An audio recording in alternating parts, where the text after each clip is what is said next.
Oh, hey y'all! Today we're going to talk about your nutrition plan for this 12-week challenge. So it's called flexible dieting is the method that we like to use in here, and it's the quote-unquote secret to a successful body transformation. But it's not really that secret.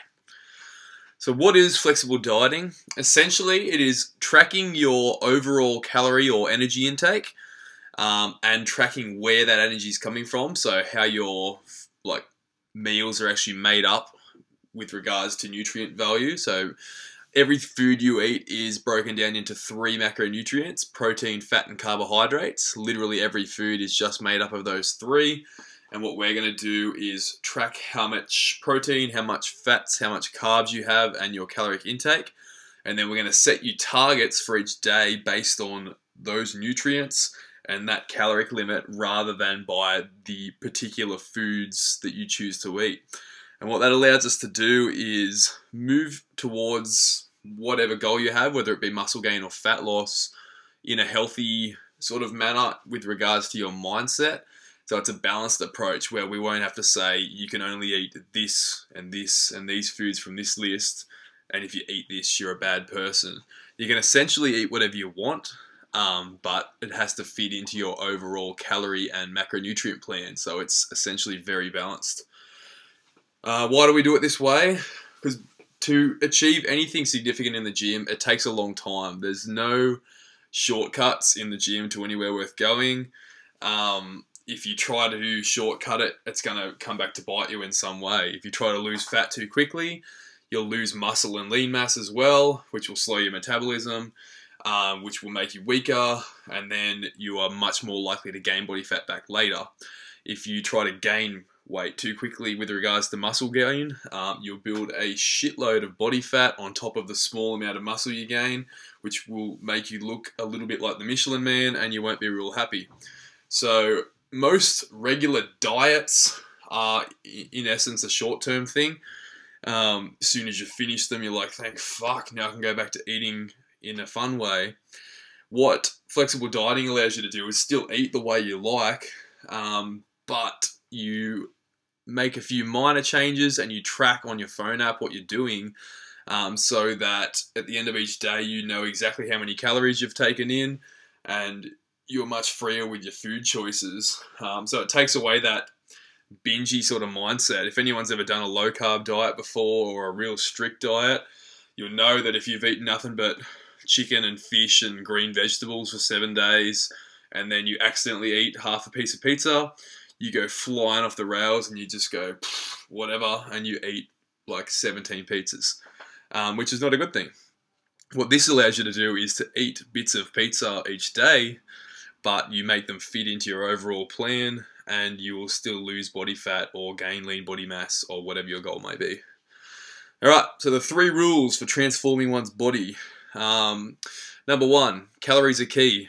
This is the energy balance equation. It's based on the laws of thermodynamics, and it's really difficult to make anything a law in science. There's not very many of them. So if anyone disagrees with you over this, they're probably a bit of an idiot. But it's okay, because I used to not believe in this when I first started, and I was a bit of an idiot, but now I'm not. So calories are the key. If you eat more calories than your body is breaking down, you'll gain weight. If you eat less, you will lose weight. And we are going to manipulate this and take advantage of this based on whatever your goal is. But that's only talking about weights. So the macro split, or what those calories are made up from with regards to protein, fat, and carbohydrates, determines where that change comes from. And this is the key for us. If you're losing weight, you want all that weight to be coming from body fat. We don't want to be cutting into your lean muscle mass supply. And on the flip side, if you're gaining weight, you want to know that it's coming from, you want to know you're building muscle, you're building bone, you're building ligament, you're building tendon. We are not building a big gut. And then number 3, you still have to consider the quality and the choices of food. You can't just eat garbage all the time. Some people do that with this stuff, and you can still get okay body composition results, but the fact is you'll become a much less healthy person.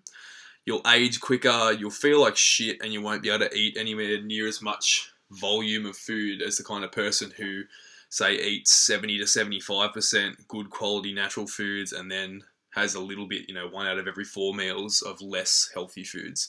So food choices and overall balance in the diet is still important. All right, so the key principles for the diet itself. We have to try to consume your protein evenly throughout the day. I really recommend for all of your main meals and main sort of snacks to try to have some quality protein source in each one. So if you're having a lunch that has no protein in it, you are leaving your body devoid of the one nutrient it uses to build lean muscle for a really extended period of time, which is not good. So try to consume your protein within every meal, just a little bit. Good examples: chicken, fish, steak, eggs. Mainly the whites are pretty much pure protein, but have the yolks as well. Just watch their caloric content because they're pretty high in fats. Protein powders and any other lean meats you can think of are all good choices. Next one. Try to have at least 2 servings of fruit and 2 to 3 servings of vegetables every day. It becomes important with an increased protein intake to increase your fiber intake, and also try to get a lot more vitamins and minerals so that your body's able to adequately digest all this stuff. It'll also give you a lot more energy and keep you a lot more hydrated. Try to consume a little bit of healthy fat each day. So healthy fats are just fat sources that are essentially made up of more of the monounsaturated fats and polyunsaturated fats, which people tend to get less of in their diets. So things like avocado, coconut oil, macadamia oil, these two have a really high flash point. So if you're cooking, you can use them and they won't sort of smoke up or bubble and denature. Organic butters, extra virgin olive oil is really good for salads, but just watch it if you're cooking. And then like nut spreads, like almond butter, peanut butter and stuff. And then once you've incorporated those basic guidelines, you can feel free to incorporate whatever the hell you want into your diet. So that can be your biscuits and your pizza, your Diet Cokes and that sort of stuff. But you have to always be aware of what their calories are. You don't want to blow out. And then what we're going to do is get everyone to download the app MyFitnessPal, and you have to track everything you eat each day. It doesn't take as long as you'd think. It's a very user-friendly app. It might take a few minutes each day. And you have to log everything you're eating so that we can track it. And we are going to set you guys all goals based on, set you calorie and protein, fat and carbohydrate goals based on what you want to achieve in the gym. MyFitnessPal can set them for you, but it doesn't have as good an idea of the type of training you're doing as we do. And it's harder for a phone app to cater to so many different people, whereas we have a bit more time to work it out. So once you've put your stuff into MyFitnessPal, caloric intake is the most important. Again, remember, it determines which way our weight's going, and that's the biggest indicator of which way our results are going. So always try to hit your calories as dead on as possible, number one. Protein intake is the second most important. Protein is what your muscles are built on. Protein is the nutrient that keeps your body the most full. So if you're on a fat loss diet, it'll stop you getting hungry, and it also speeds up your metabolism because your body has to work a lot harder to digest it. And then carbs and fats, they're a little bit less important, but they can make a good difference in the long term. So you try to get those percentages as on as possible, but as long as you get your caloric intake and your protein target pretty much perfect, you will be moving in the right direction. And then the other thing is to think about your nutrition as a weekly thing. So what I mean by this is, let's say we set someone, maybe a guy, a 2,000 calorie a day diet as a fat loss thing. Let's say you go under one day by 200 calories, you don't get as many chances to eat as you hoped, and you end up on 1,800 calories and you're about to go to bed. Who cares? I don't want you to think of that day as a waste or you fucked it up or whatever. Rather than thinking of it as just a 2,000 calorie a day diet, think of it as a 14,000 calorie a week diet. So you have the next day or the next day after that to sort of correct. So if you go 200 calories over, big whoop, go 2,200 calories the next day, and that'll even out. On the other side, if you blow out and you just hoe into something crazy before bed and you end up at 2,600 calories, you can correct that over the next couple of days. So rather than trying to go 600 calories under the next day, maybe that guy would go 1700 calories for the next 2 days, or 1800 for the next 3 days. As long as by the end of the week you've sort of corrected, that's all good.